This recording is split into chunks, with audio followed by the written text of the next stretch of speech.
సంక్షేమ కార్యక్రమాలు ఉన్నాయి. సంక్షేమ కార్యక్రమాలకు నాంది పలికిన నాయకుడు ఎన్టీ రామారావు గారు. ఇప్పుడు కాదు, 83లో ₹2 కేజీ బియ్యం ఇచ్చారు. 83లో సగం ధరకే చీర దోవతి ఇచ్చారు.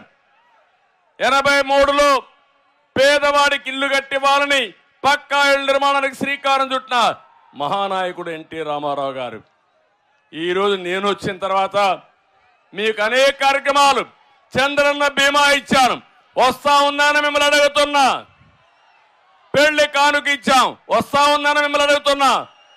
విదేశ విద్య అన్ని కూడా రద్దు చేసే పరిస్థితికి వచ్చారు. ఒక పక్క ఈ ప్రభుత్వం రద్దుల ప్రభుత్వం, పేదవాళ్ళ వ్యతిరేక ప్రభుత్వం.